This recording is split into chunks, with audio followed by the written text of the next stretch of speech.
The following podcast is part of a certified educational activity titled Implementing Innovation in Alzheimer's Care, Practical Approaches to Adopting New Diagnostics and Disease-Modifying Treatments.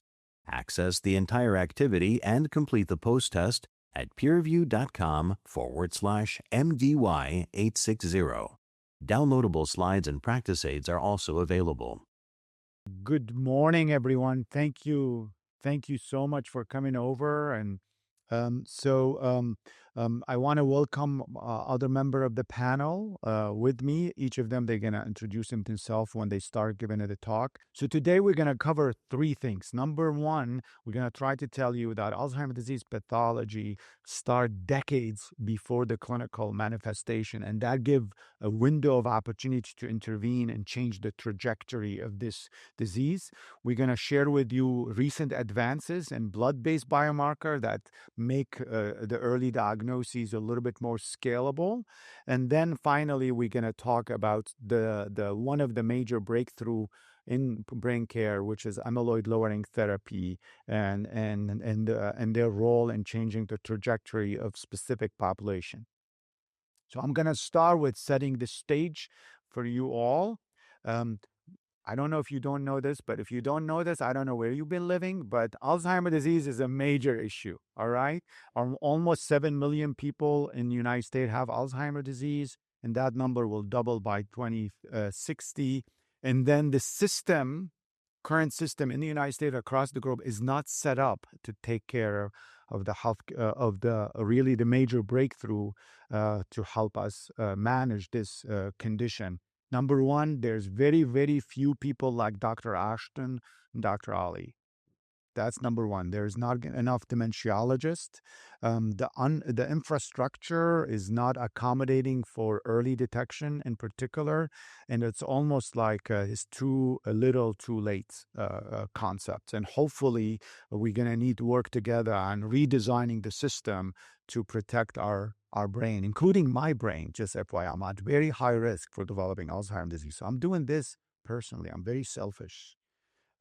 So the rationale for early Alzheimer's disease detection, in particular in a stage of mild cognitive impairment, it's important. Here's the problem. This is very optimistic. I think this is a little bit, 15% of people with mild cognitive impairment are recognized by the system only. I bet it's more like 1% to 5% if you went to the real world. So our system is not picking up people in the early stage of Alzheimer's disease who are at window potentially of changing the trajectory. People want to know the future. At least some people want to know the future. They want to plan for the future. Sometimes a family notice some issue and they don't know if this is age-related or not. So when you actually help them answer that question, even the patient himself. And now we're going to mention to you that right now there's these two FDA-approved medications that lower Alzheimer's disease. They work if you are in the early stages of Alzheimer's disease. If they work, they're going to work in the early stages of Alzheimer's disease. So if you ask American, my enthusiasm about early detection is not unique.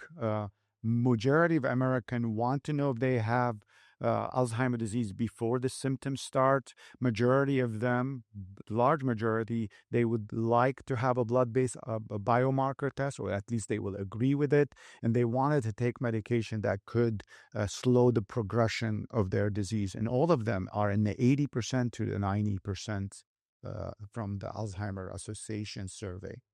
So with that, I'm handed over to Dr. Atri, and we'll go from there. Ali. Thank you, Dr. Bustani. Good morning, everybody. Thank you for joining us this morning. I'm Ali Atri. I'm a cognitive neurologist. I take care of patients and families with Alzheimer's and related disorders. And I've been involved with teaching and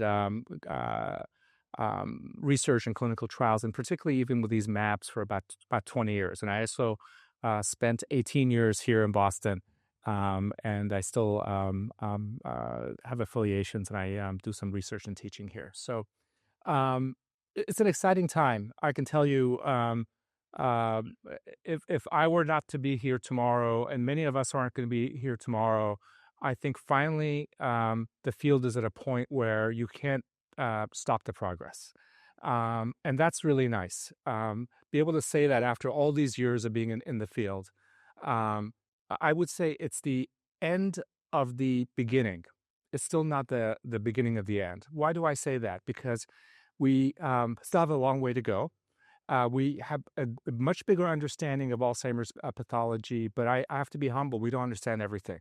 We understand things broadly. We define Alzheimer's disease still by a dual proteinopathy. So two proteins in the brain that accumulate and become toxic. But there's so many different things that are involved. So as you can see, Alzheimer's, the amyloid species is the first one. And amyloid is like, I think of a toxic kindling that's necessary, but it's not sufficient, right? So there's other things that occur. So as Malaz was saying, 25 years before, when the disease is starting, the soluble forms are starting to come together. And then at some point, you can see they stick together in protofibrils, and then fibrils, they become insoluble. And while that's happening, you notice other things are occurring, neuroinflammation, probably some damage to synapses. And then at some point, we develop a tangle. And tangles are not just in Alzheimer's disease, but they could be in other conditions too. That tangle is almost like a fire that started. And in the presence of having this toxic kindling around, it's like an accelerant, right? And so in between, there's other vascular damage. So amyloid deposits in the blood vessels. And that's one of the reasons we have the side effect of these drugs called ARIA that we'll talk about. And then once the protein machinery breaks down in cells, you don't just have Alzheimer's changes in the brain, you have other proteins accumulate. Proteins related to Parkinson's disease. So alpha-synuclein doesn't get broken down, TDP-43. So one of the rarest things that occurs in people in their 80s when their brain comes to autopsy is having pure Alzheimer's disease, right? So you usually have multiple different pathological changes. And we probably have to hit them at different stages with different drugs, but we've got a toehold now with these foundational drugs. And the major breakthrough, as Dr. Ashton's going to talk to you about, is the biomarkers, right, which are important. So that's the disease itself, right, the pathophysiology, and then there's a clinical syndrome, right? So imagine that I'm depositing amyloid in my brain right now. It's uncertain. For populations, we know the risk is higher. For a given person, we don't know if you have the disease in your brain when you may have symptoms. Now, as your biomarkers progress, you know with greater likelihood what's going to happen. But one of the things that the association did is change the definition. And the definition became purely biological, different from the symptoms, saying that, you can have Alzheimer's disease without having symptoms, okay?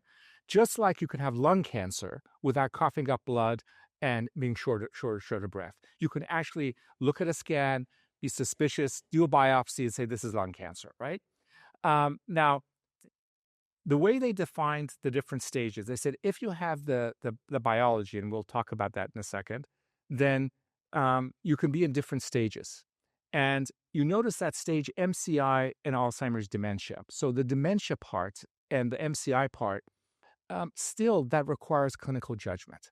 So basically one morning you don't wake up and say, oh gosh, I think yesterday I had subjective cognitive decline where, my scores were generally pretty good. They weren't, and today I've got MCI because objectively, not do I have symptoms, but on sensitive tests, we can say that I'm scoring less than I should.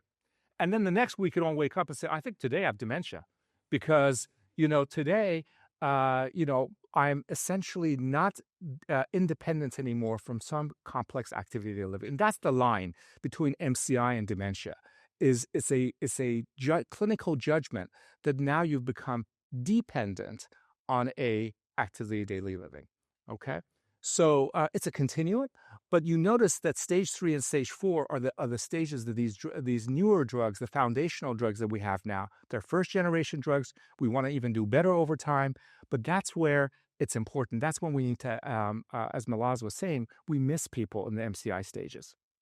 Now, Nick is going to talk a lot more about biomarkers, but many people have seen these they call Jack curves or something like it. So in the x-axis shows you the clinical progression, And then the y-axis shows you abnormalities in biomarkers. And you notice way to the right side is when people have symptoms, okay? And any given person can show their symptoms at a given level of pathology in the brain differently. Why? Because of this concept of cognitive reserve, how people either can be resistant or resilient to pathology in the brain.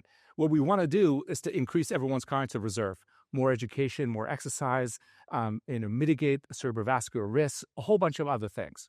But you notice these curves, they don't, even though we can measure things like neurofibrillary tangles, the neurodegeneration part, or amyloid and tau, they tell us different things. So an amyloid PET that is showing you basically fibrillar amyloid becomes usually a little bit abnormal later than the fluid biomarkers. So spinal fluid, those things come usually, changes on average will be seen first and then on the imaging. So basically what the association did last year was say, you know what, we can have a framework. We can define the disease biologically. And how can you do that? Well, through CSF, plasma, or imaging biomarkers. And it's sufficient to have one of those core 1 biomarkers. See that first couple of rows? If you have one of those core 1 biomarkers, that's sufficient to say you have the disease. Just like I think you were talking about coronary artery disease, you can have coronary artery disease but not have heart failure, right? We don't know who's going to have the heart failure and when exactly. So that's kind of defining that you actually have the disease. Now, the core 2 biomarkers are still advancing, and this whole framework called the ATN framework is still advancing from research into clinic. And literally every month there's something new that is putting its foot into clinic, right? Now, those core 2 biomarkers, they tell you much more about staging and prognosis. So I can have my amyloid be positive, okay, but not have any symptoms. But once I start getting tangles on that tau PET, the likelihood that I'm going to have symptoms within a few years is very high. Okay, so the issue is the tau PET, even though it's approved, it's not generally available and paid for very much right now. It's a first generation tracer. The others are mostly in research, and you can see that there are other markers: amyloid, tau, neurodegeneration, inflammation, vascular changes, alpha-synuclein. They're all developing over time. So all of them are not ready for prime time. I'll turn it over to Nick. Thank you, Dr. Attry. Good morning, everyone. It's a pleasure to be here. We need blood biomarker tests. The whole idea around the blood tests when we set out this path 15 years ago was really a triage tool for clinicians to understand very quickly, is Alzheimer's disease pathology at play here or not? Now we have these blood tests, we can answer a lot more questions, but that was the number one, that was the primary role here. So alongside of this, with these FDA approvals of amyloid-lowering therapies, we have a quick and relatively easy biomarker to say, is it there or not there? I don't think we should be using these blood tests to say how much or are you going to progress. Right now, they're approved to say, is it there or not there? Of course, we can all understand that blood biomarker testing is really the only way to do this at scale. Maybe that at scale when demand is not here right now, but it's likely to be there in the future. And particularly if we start to go earlier and earlier in disease, our population testing group becomes larger and larger. And the blood biomarker test is the only way to really do this at scale. And I would also argue to get an answer quicker than we would do with a PET scan or maybe even a cerebrospinal fluid test. So of course they're less invasive, they're more accessible. In theory, they're less expensive, but we don't have that cost yet from CMS. They're not currently reimbursed. There are ways around it, but the official line is that they're not reimbursed. So we don't really know what that cost is yet. But you can obviously imagine it's substantially cheaper than an amyloid PET scan. It's more acceptable than CSF testing, Sweden aside, and it will give us more access to these treatments. So there are some barriers to blood biomarker testing. We've talked about reimbursement. The knowledge gap, I think, is a huge one here. And I don't think it's necessarily a knowledge gap. It's just we're just moving at a remarkable pace with these blood biomarkers, that the information in the public domain isn't necessarily the correct information. Suddenly we have an FDA-approved blood test, but where's that information in a peer-reviewed journal? It's not there. So if you want to go away and do some independent research and you start going on PubMed and reading about blood biomarkers, I really ask you to be due diligent about what tests they used in that research study. Because the test, if it was a research study in 2022, 2023, these are not the blood tests that are accurate today. That's how quickly this field is moving forward. We did a study with the Alzheimer's Association, which we published last year, and asked all vendors and all research groups that had a blood biomarker phosphorylated tau to be involved. Many people did be involved, but what that showed us is that there were 35 different versions of this blood test available in research or poised to be on market through different companies, not just the one or two that we have FDA approved. So it shows you that there is a potential confusing milestone ahead when you have so many tests. Which one do I choose? Which one is accurate? Which one will payers reimburse? So this is an area where we need to be very, very clear in our communication. I think we're getting there with the Alzheimer's Association with these guidelines that we recommend these tests, and that's where we're getting now. And the FDA cleared tests, of course, make that a lot easier as well. So our FDA approved blood tests are only appropriately used in people that are under investigation for mild cognitive impairment or Alzheimer's disease. So the blood test should not precede the clinical evaluation. It should always be the clinical evaluation and then the blood test added as what is the biomarker evidence for that cognitive decline. So that's what they are FDA cleared to do. I mean, what we should really think about these is that this is just a way of whatever we know about amyloid PET, whatever we know about CSF, we should be able to now get the same information. Regional deposition of amyloid aside from PET, we should be able to get the same information. Of course, that means that they improve our diagnosis of MCI and Alzheimer's disease because you now have an idea of amyloid and tau in the brain. Another thing to add really is that what does this blood test mean when it comes to all these stages of pathology that the Alzheimer's Association has set out? So our blood test, although we're measuring phosphorylated tau, is FDA approved for amyloid positivity. So it tells you that there's amyloid pathology there.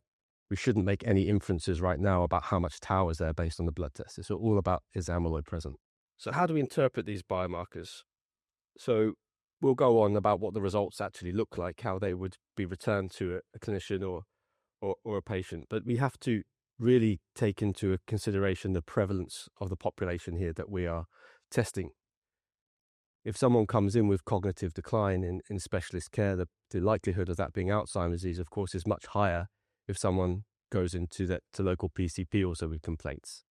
So the prevalence, and therefore the positive predictive value and negative predictive value of a biomarker really needs to be taken into context of your population. Of course, if we ever move towards a preclinical biomarker testing, our prevalence there is even going to be even less. So the negative predictive value and positive predictive value are such important metrics rather than accuracies and area under the curves and that we will see in our research papers. Those accuracies are always really, really good, but they never take into account the prevalence of the population. So this is very, very important to also consider when you're reading these research populations. I would say that in our research populations, of course, the prevalence of Alzheimer's disease is always much higher than we would do in real life because people are enriched, the family history, maybe genetic risks. So therefore, a biomarker could maybe overinflated look better in research populations because the prevalence is higher. So complicated slide, but this is the recommendations now for our use. You can use a blood biomarker as a triage test, or what is good enough for a triage test and what is good for a confirmatory test.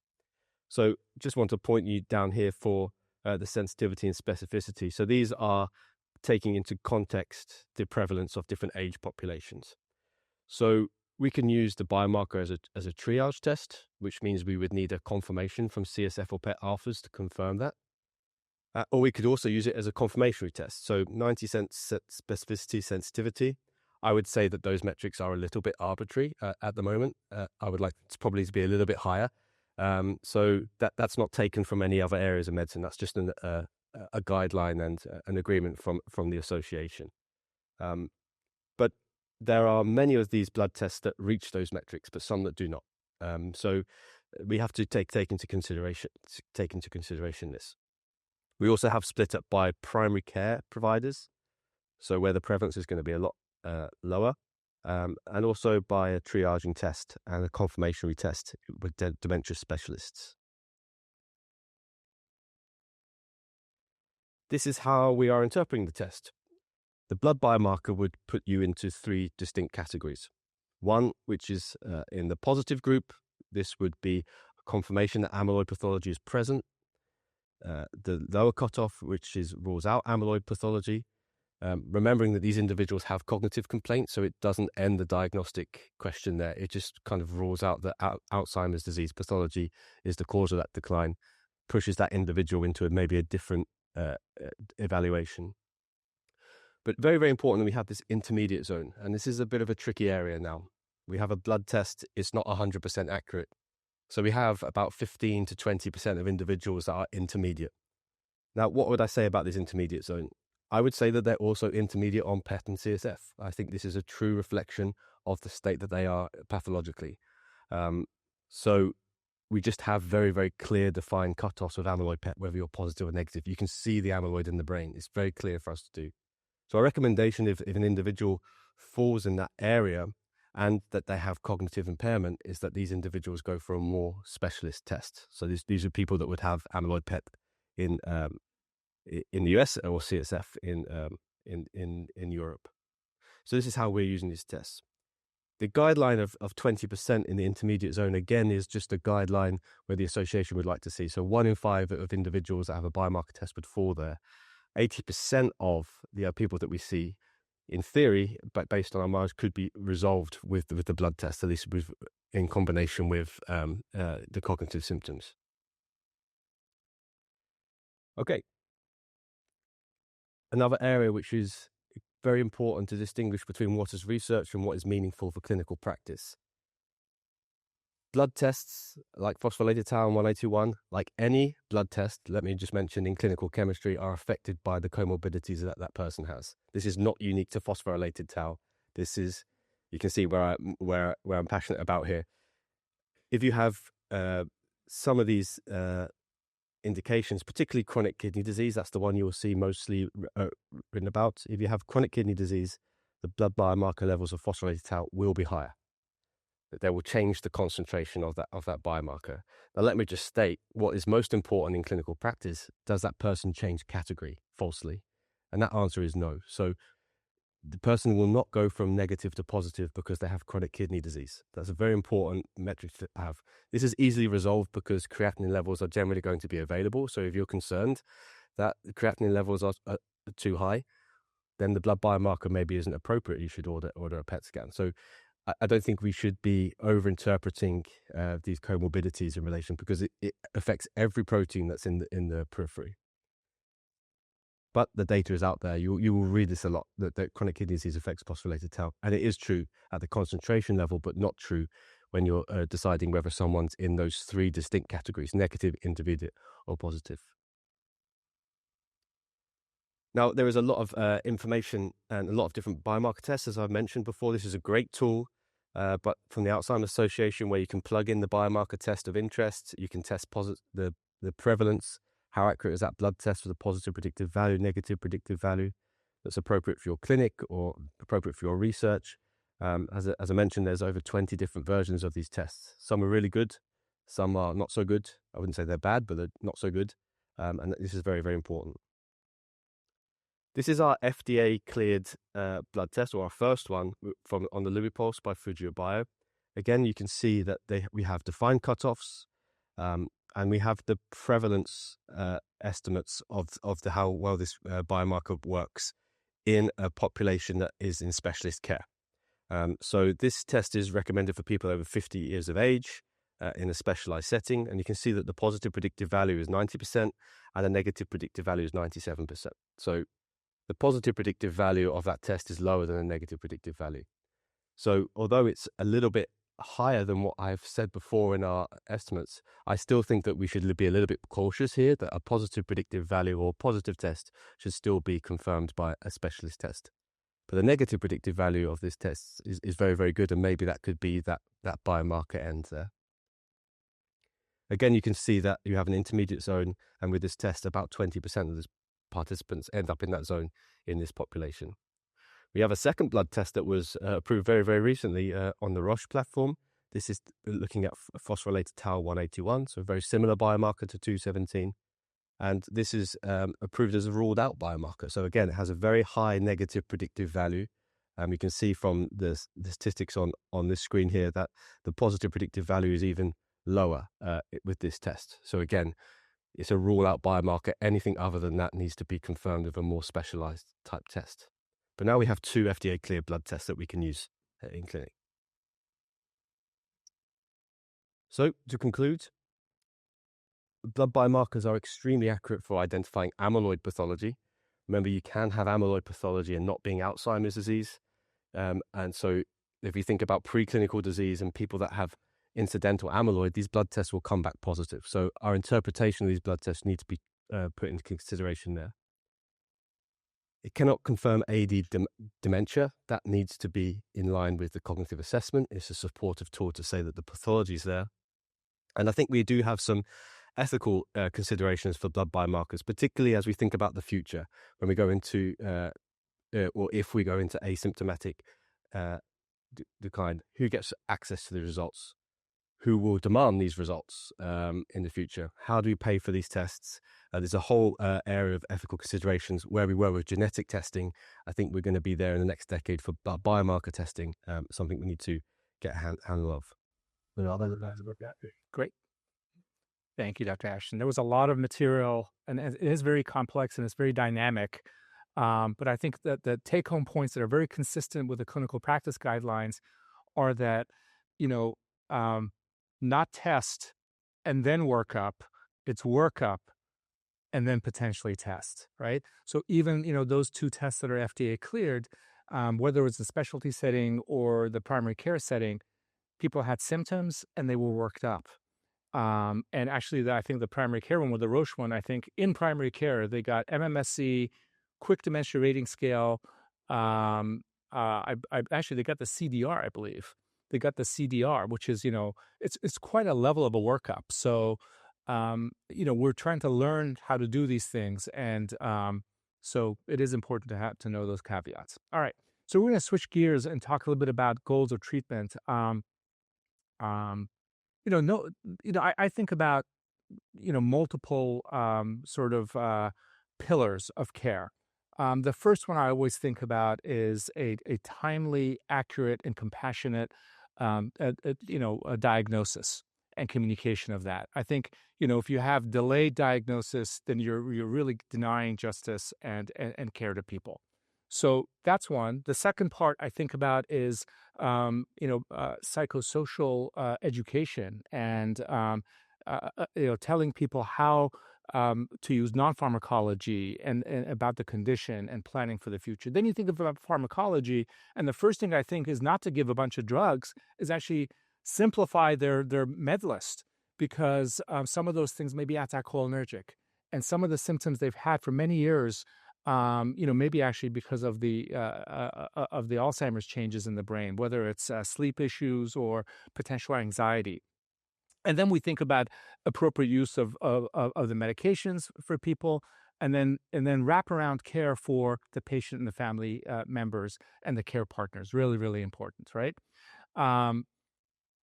So, I think you guys know about these medications that we've had for almost, for 20 years or more. They're generic, they're available, and they're important. Let's not forget that these are not mutually exclusive. Just because we're talking about disease-modifying treatments, it doesn't mean the effect size for these drugs are not there. There's 20, 30 years of research that shows that basically these drugs are important. But why is it that it's different from the disease-modifying drugs? Symptomatic drugs help with symptoms, and generally for a group, they'll put people on, for a group, usually with cognition, they'll put the group at a higher trajectory. And then ultimately, as the disease progresses, you get a parallel slope with the untreated group, okay? And if you stop the drug, generally people will fall. And the myths about the drugs, they work for 6 months, they work for some people, that's not true. We've done delayed start studies, randomized withdrawal studies for these things, where even in later stages where the clinicians thought people weren't benefiting, and they randomly took them off, then we saw the group that was taken off, like the Domino AD study, did much worse over a year. Their cognition went worse, their function went worse, their behavior became a lot worse, and they ended up in the nursing home faster. So they're important and they have their place, but they're different. Again, they're not necessarily working in the pathophysiology, and we haven't actually had biomarkers to know about that. So they may be a little bit, changing the course, but ultimately it's like bronchitis, that's bacterial. You give the inhaler to help with the breathing, but you need the antibiotic for the disease modifying, right? So these are the only FDA approved drugs. There are two other drugs that are FDA approved for special indications. There's brexpiprazole in agitation with Alzheimer's dementia, and there's suvorexant for sleep. Now, we're never going to reach for those two drugs until we do all these other things, including trigger analysis, making sure somebody doesn't have pain or dehydrated or has a UTI, etc. All right, back to our disease-modifying drugs. Why are we making such a big deal that this is a foundational issue, even though they're far from cures, okay? It's important because the properties of disease-modifying drugs, by definition, are two things.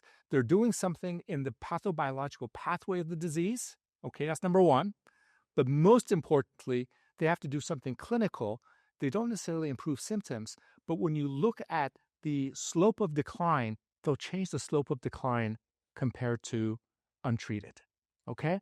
And so over time, what you'll see is, for at least for while the drugs are in that category, the slope should be changing, right? The slope should be different. And if you stop the drug, you shouldn't immediately have symptoms again, right? So the benefits are more longer lasting. Now, the monoclonals, again, they're first generation, and they're hitting different species of amyloid. So you notice that, for example, there are three drugs that are approved. Aducanumab was accelerated approval; it's no longer marketed. Okay, but the two that are approved, donanemab and lecanemab. If you think about the evolution of the bricks, you have these soluble bricks of toxic A-beta-42. They come together and they're still soluble, and they make dimers and oligomers and then protofibrils. Lecanemab works more on those protofibrils, right in that soluble becoming insoluble stage. That's where the target is mostly. Does it lower plaques? Yes, by some mechanism. It's also lowering plaques. Donanemab really hits the mature plaques, the pyroglutamate plaques. Okay, so it's a little bit different. The basics, I mentioned how they work. Well, they're the first disease-modifying drugs that we have, but they have to be given at the stage 3 and 4 of AD. What does that mean? It means you have to have biomarker confirmation that you actually have the plaques they have to target. So 20 years ago, when I was involved in these, we were giving it to people that look like they have the syndrome, and we know that about 15 to 20% of people that look like they have Alzheimer's disease actually don't have that. They have TDP-43, vascular, alpha-synuclein, or a combination. So first, you have to confirm they have amyloid positivity. They have to be in the right stage, MCI or mild dementia, okay? And then there's a number of things that I think Milaz is going to go through appropriate use, that you have to make sure for safety reasons that you're doing your due diligence. They don't have too much cerebral amyloid angiopathy in the brain. Their blood vessels aren't too leaky, and they don't have other exclusions. But basically what they're doing is they're trying to lower those plaque levels, okay? And can you hold up your hand if you're average in every aspect? You're average? Anybody here? Okay, good. Because what we do in clinical trials, we cherry pick populations, right, to show that something has efficacy, and we understand the safety to a point, right? And we show it for populations. We show it for a population. So when you see an effect size, that doesn't mean that's average for those people, for that population. It doesn't tell you whether you responded. Some people respond better than others, right?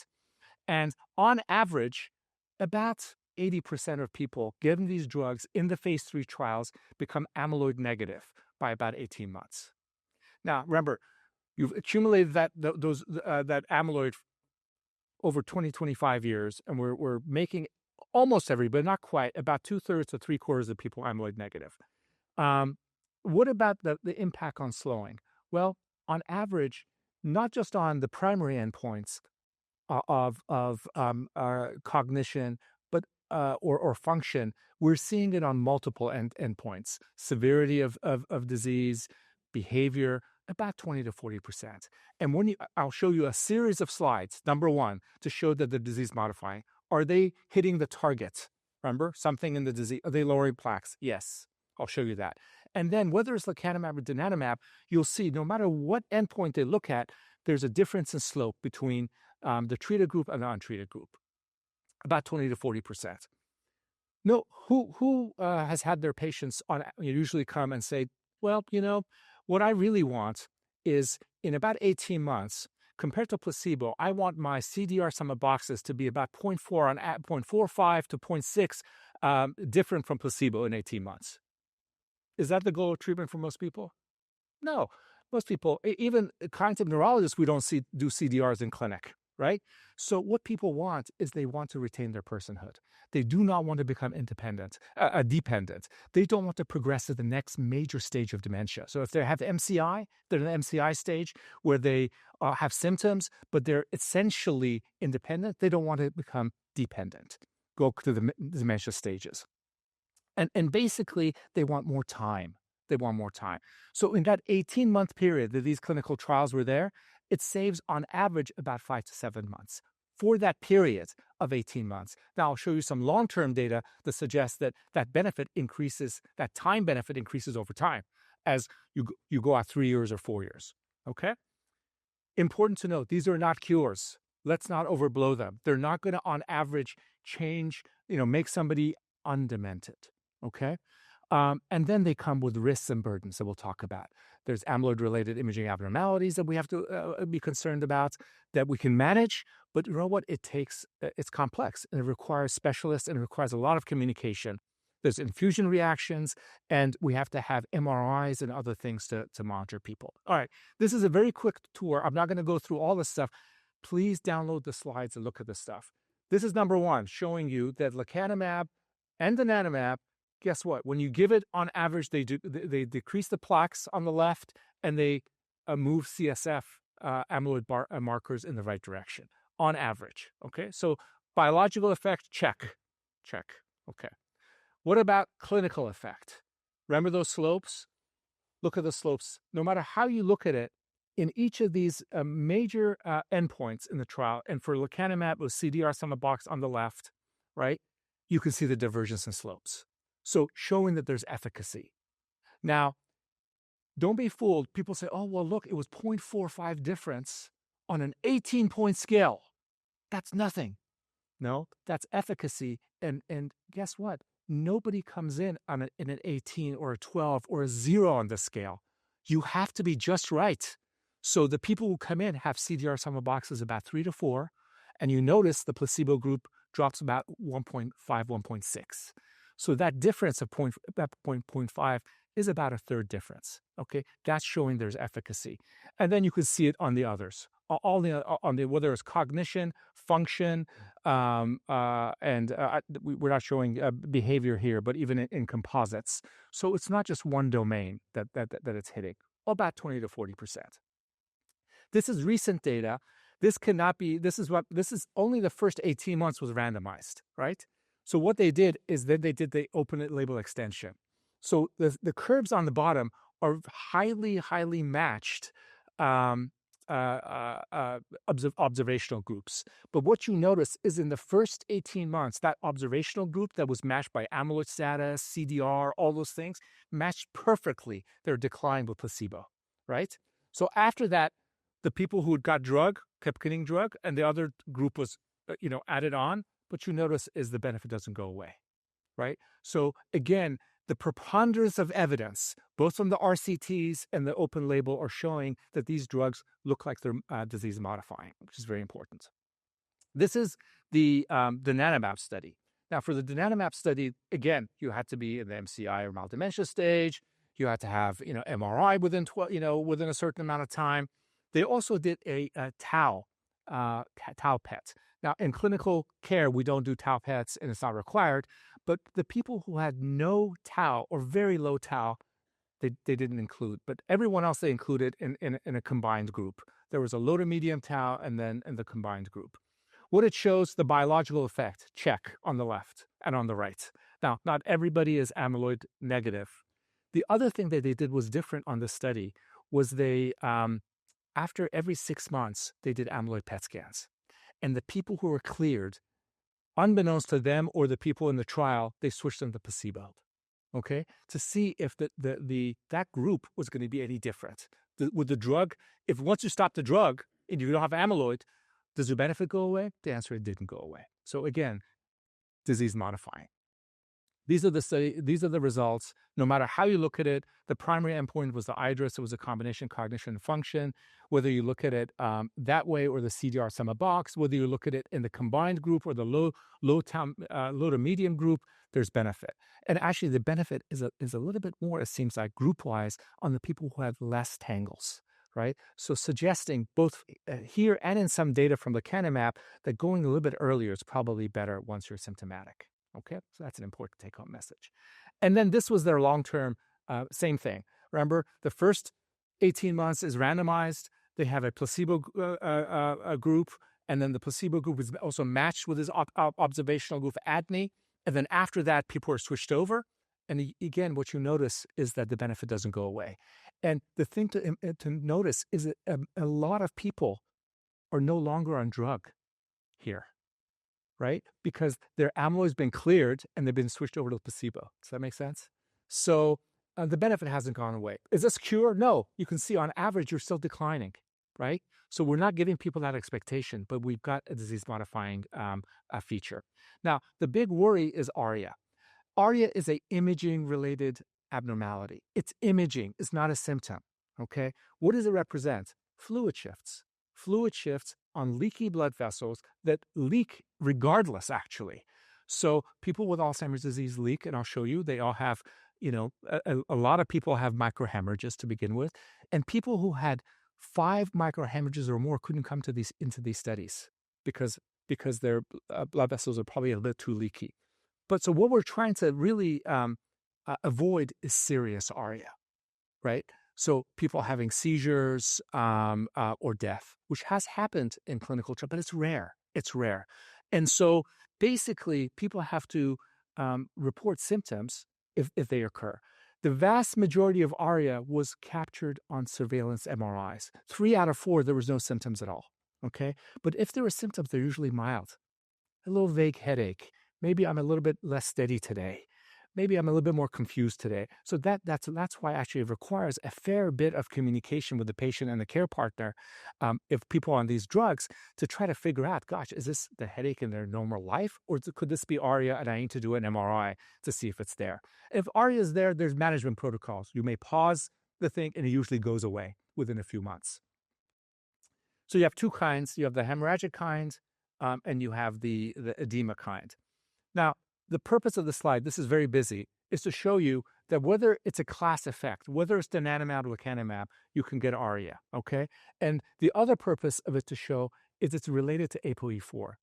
So how much ARIA you may get is related to having ApoE4. So if you're heterozygous, if you have one E4, you have more of a chance than if you were E33. If you're homozygous, you have 2 E4s, you have more of a chance. Now, do you qualify for getting the drugs? Yes. So if you're homozygous, you can still get the drug, but you should be counseled that your likelihood of ARIA or recurrent ARIA or serious ARIA may be higher, okay?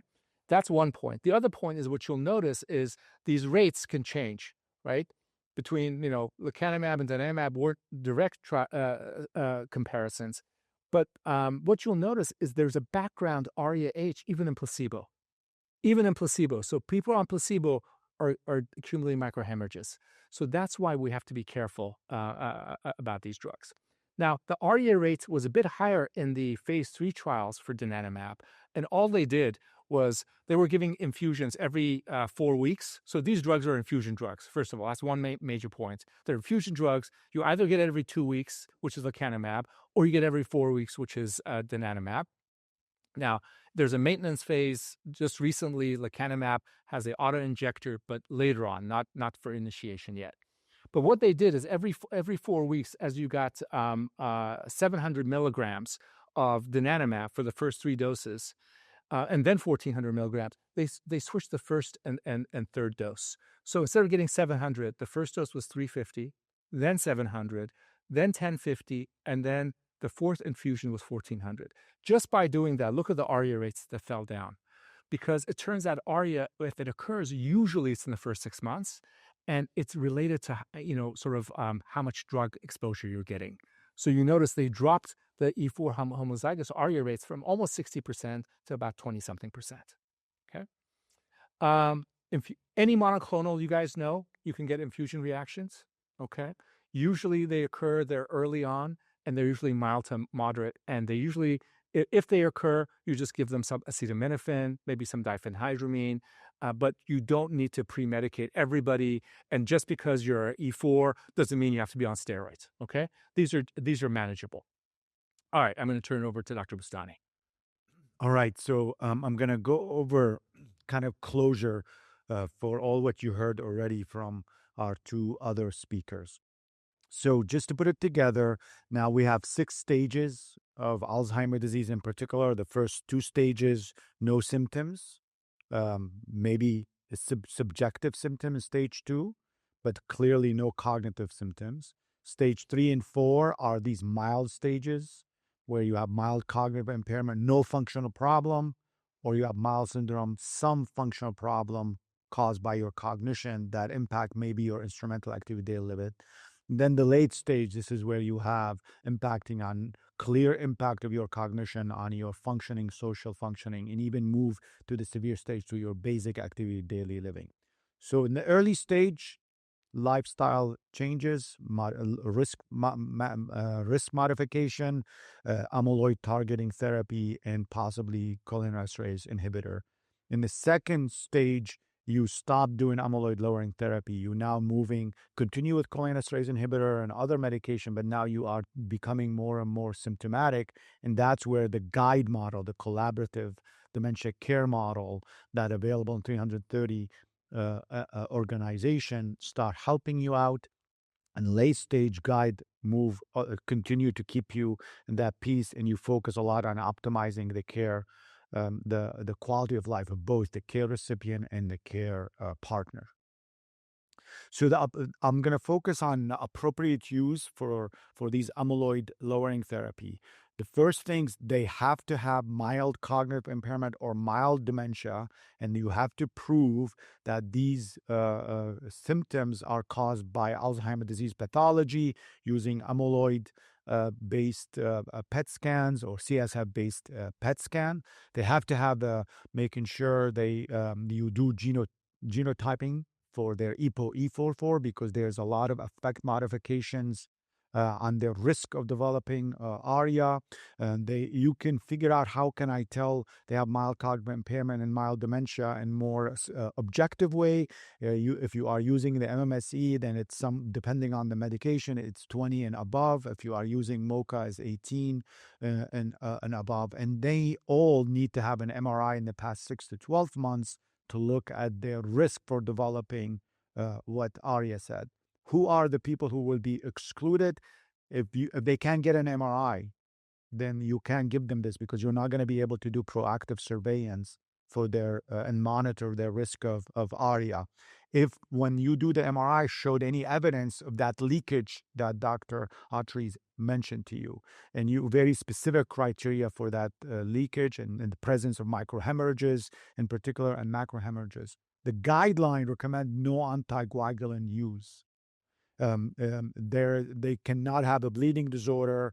They cannot have primarily other other medical condition that require immune therapy treatments. The dosing for both of these medication, I'm going to go over in a little bit in detail. Lecanemab both of them are infusions, both of them up to 18 months. The lecanemab start every 2 weeks. The infusion can take around 60 minutes. One dose, 10 milligram per kilogram, and you give them all the way to 18 months. And then after that, you at least for the lecanemab, you can consider giving to them every 4 weeks, or if now with the subcutaneous injection. For the donanemab, you give them once a month. It's 30 minutes. And there it start with a titration now, 350 milligram in the first month, 700 second, 1050 the third, and then you put them on the maintenance. But there you can stop the amyloid lowering therapy starting with 6 months, depending if you want to repeat PET scan and if they have cleared up the amyloid from their brain. And then the monitoring perspective, it's primarily MRI-based monitoring. There's a little bit change between the lecanemab and the donanemab, but in a nutshell, you do a lot of surveillance for detecting ARIA in the beginning, in the first 6 months, proactively. And anytime your patient come over and present with possible symptom while they're taking lecanemab of a headache, gait abnormality, or focal neurological deficit, think about ARIA. It might be the underlying causes or pathology for their symptoms. And then just to remind you, in the mild cognitive impairment stage, there's a lot of other comorbid condition that might cause mild cognitive impairment. And theoretically, if you take them off, their cognitive function might improve. More specific one, medications, and particularly medication with adverse cognitive ontocholinergic effect. So I'm gonna now, we went over the amyloid lowering therapy for the early stages, MCI due to Alzheimer's disease or mild dementia.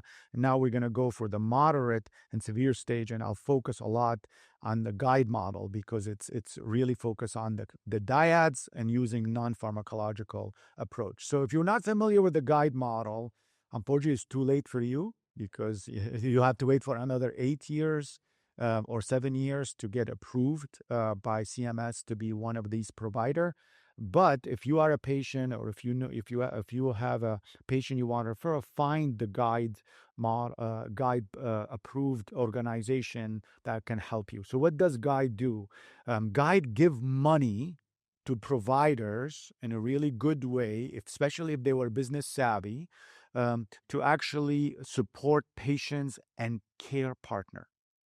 It give money for you as a provider to measure their biopsychosocial need, develop individualized care plan with them, and then try to optimize the quality of life of the patient and a care partner and keep them at home as long as possible by offer them 24/7 access to dementiologists, at least by phone, actually support the care partner and coach them how to cope with the cognitive, functional, psychological disability of their loved one and their own stress level. And the most important thing, it gives each family, give them $2,500 every year. It's not too much, but for certain people, $2,500 is a lot to cover respite services.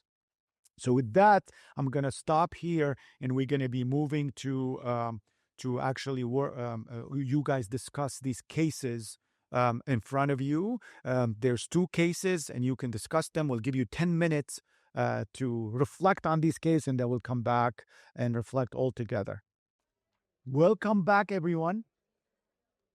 So we can go ahead and maybe continue the discussion of the cases. But if anybody want to share their reflection on the case, and come over to the microphone. There's 2 of them. Oh, 3. There's 3. So come over to the microphone and maybe share your reflection with us. Okay, thank you. All right, what you got? Well, generally, 55-year-old man with concerns about cognitive symptoms.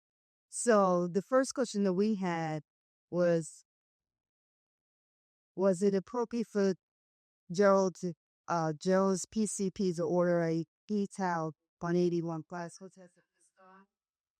And the answer is no. Good for you. I said I won't judge, but look at the judge.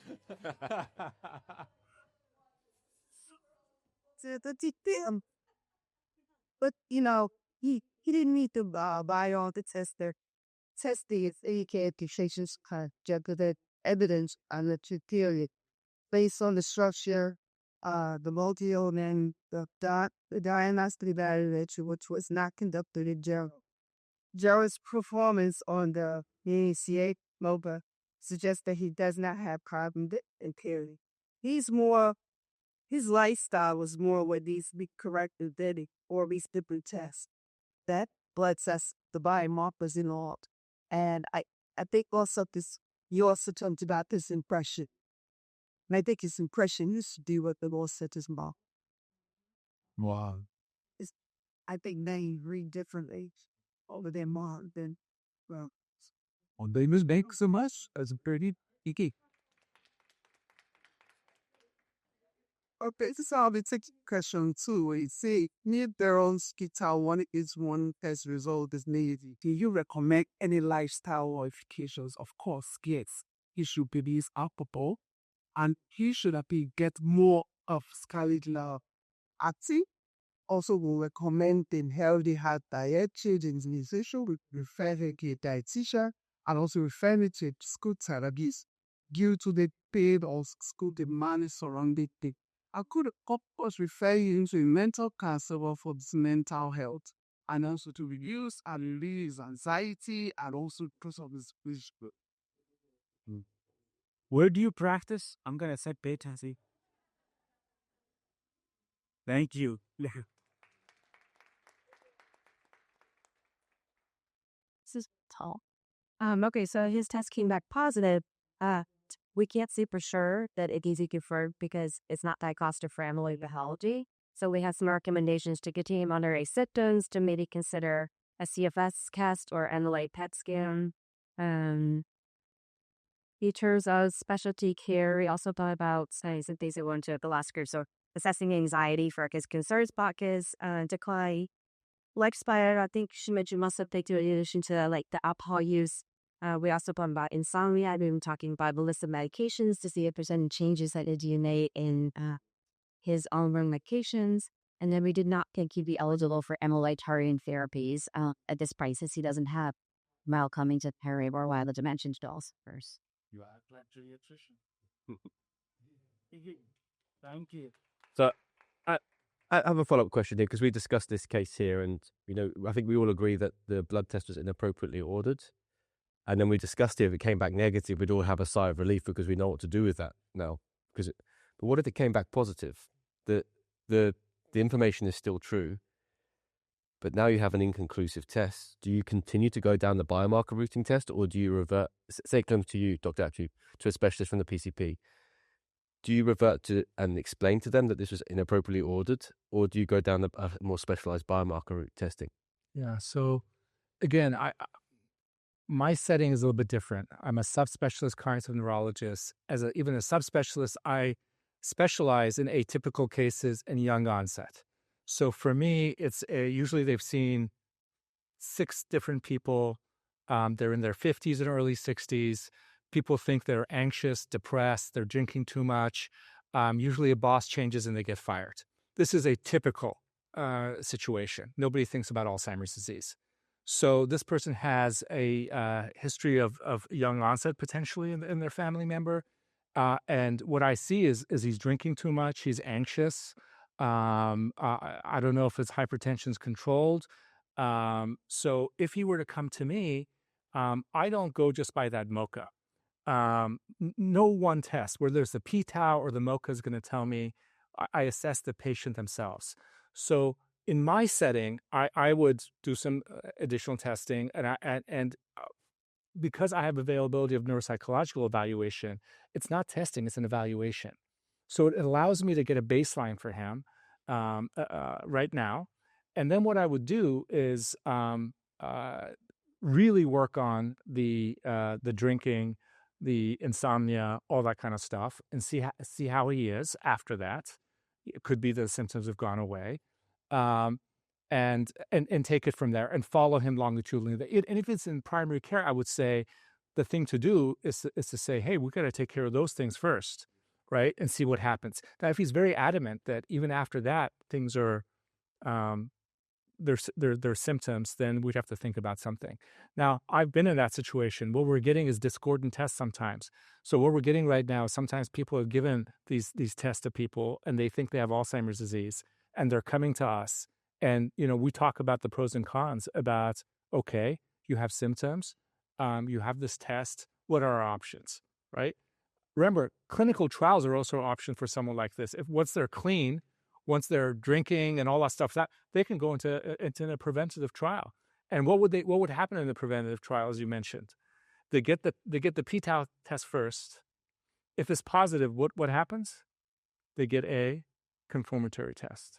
So then they get the amyloid PET scan or the CSF. So I think what I would do is to have a very patient-centered discussion with him and the family members, etc., about that, about what that means. And I would look at the sensitivity and specificity of that test. So some of the tests, as you know, are highly sensitive, but they're not specific. So one of the recent ones has a sensitivity, I think a specificity of like 53%. And so a positive predictive value of only 22%. So one has to explain those things to patients. There's no formula for me, I would say. Well, I think for us as in geriatrics, mental health specialty, we have something. So let's imagine, this has happened, by the way, in the real world. So let's imagine this person was not supposed to get biomarker, but they came over, they did the biomarker, it was positive. So for us in geriatric mental health, at least in our place, we have something you don't have. We have time.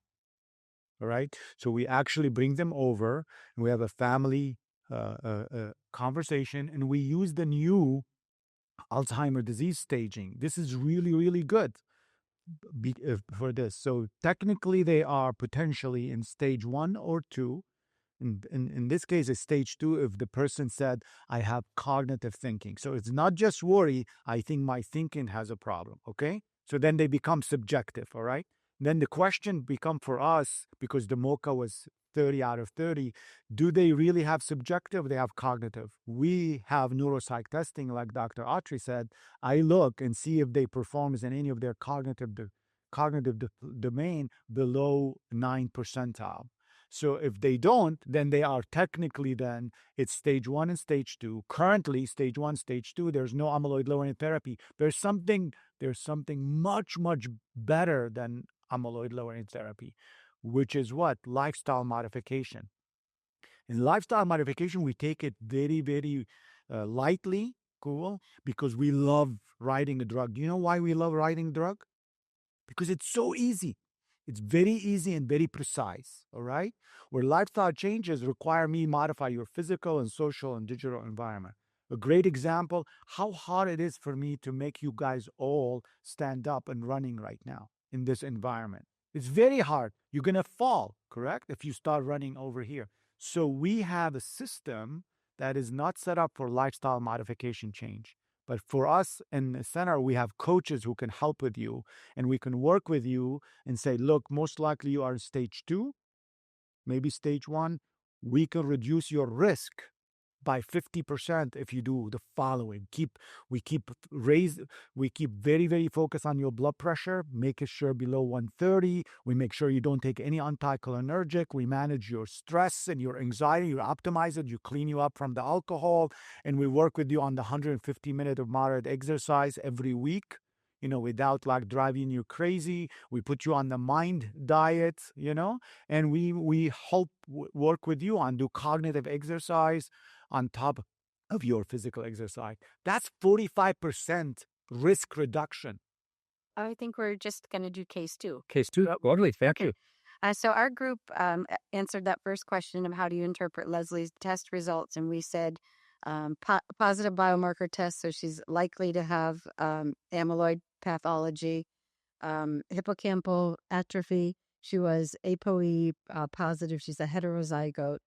Her MMSE showed she had mild impairment. Now, our case said she didn't have any ADL or instrumental ADL impairment, but we respectfully disagree with that because she can't drive anymore. So we thought that was a bit of an IADL, but that was what we saw.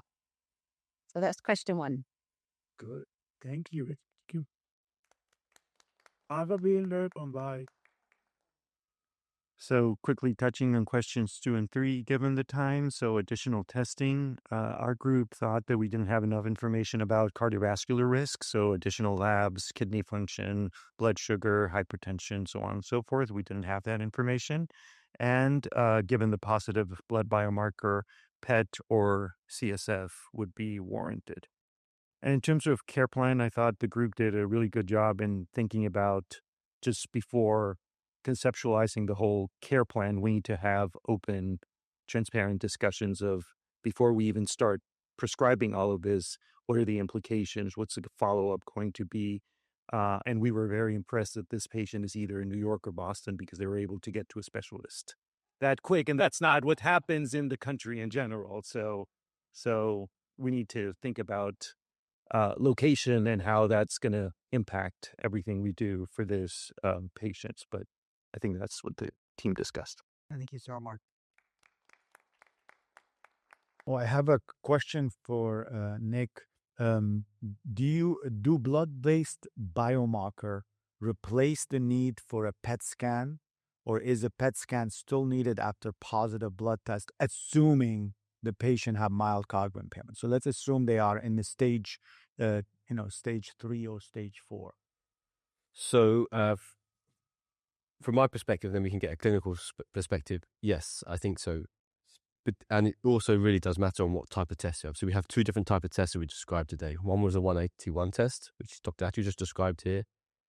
That shouldn't be read as positive. I think it should be read as not negative. I know that's a bit confusing, but that would always need to be confirmed with an amyloid PET.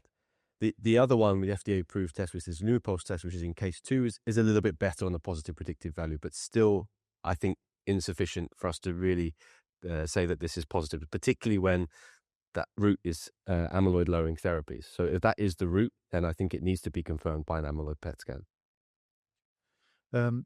Another question, maybe Ali, you were more involved in maybe in policy. Do you think Medicare will cover the blood-based biomarker testing now? I think they will. Sufficient amount. Well, I think they'll cover it. I think it makes sense, but again, it has to be done under appropriate use. It has to be done in a workup. So it shouldn't be done in isolation. So again, I don't have any stock in any of those companies or anything like that, but I think it's a step forward. It's just a question, like it's a tool like anything else, and we have to know the nuances of it and how to wield that tool. Yeah. Thank you so much. So I think we're running out of time. One more question. So one more question. All right. So I do treat people, and I always confirm with an amyloid PET. But Dr. Ali Razad, I think, already answered it, that there's so much discordance because I've had p-taus 1.4, 1.7 to 17, and then an amyloid PET that's negative. That has happened. I've had CSF that has been positive. The ratio has been positive. And 1 year later, I'm getting a p-tau 217, and that's negative. And what do I tell the patient? So, of course, I have to get an amyloid PET then, because I have a discordance between the CSF, which was very positive, and a blood test that was that's now negative, a p-tau. And now I have to get an amyloid PET. So 3 different tests. The patient is confused too. But I'm just wondering about these p-tau 217s that we get very frequently. If they're positive and the amyloid PET is negative, is it some kind of tauopathy? Is it possible there's some other? I mean, I've seen NPH with p-tau 270s often positive with but can it be just some other kind of tauopathy? I would make the comment that, and Dr. Adri alluded to it, is that a fluid measure of pathology can often be positive before the PET scan. That's what we've shown in research before. So I think the centiloid value is very, very useful here, because at the moment you're getting a positive or negative, but that centiloid value was around 18, 19, 20. I would expect to see the blood test to look positive there. So I think that the quantitative measurement of these scans are going to become more and more important, because I think that discordance between fluid and imaging can be explained. Sometimes it's just a complete mismatch, right? So, but I think that discordance can be explained. So they are quite complementary, in a sense. I don't sure if you want to Yeah, and again, the most important part is, does a person have symptoms, and can you objectively confirm that? That's really, really important, because, in the case where you've given the test and it comes back negative, well, you still have to think about, gosh, okay, well, if I've done the workup and I've given this to the right person, I have to explain their symptoms somehow, right? So that requires a workup. If it's positive, then you put it in that context and say, does everything hang together or not? And again, that's why it comes down to the patient themselves, what the goals are, how much do they want to know, what are the goals of treatment. So, and I'm part of that appropriate use recommendation group, independent group, with many of us have 20 years of experience with these drugs. And right now, where the appropriate reviews say, you need that confirmatory test with amyloid PET or CSF. Now we're going to redo it. And in certain settings, maybe that's enough to have a very, very good test in a certain setting. But we're not quite there yet. At least we haven't updated those criteria. All right. Thank you, everyone. Thank you very much. Appreciate it. Thank you for listening. Remember to download the slides and practice aids and complete the post-test for instant credit. This activity is certified by PVI, PeerView Institute for Medical Education. This activity is developed with our educational partner, BrightFocus Foundation. This activity is supported by an educational grant from Lilly. To access all materials for this activity, visit peerview.com/MDY860.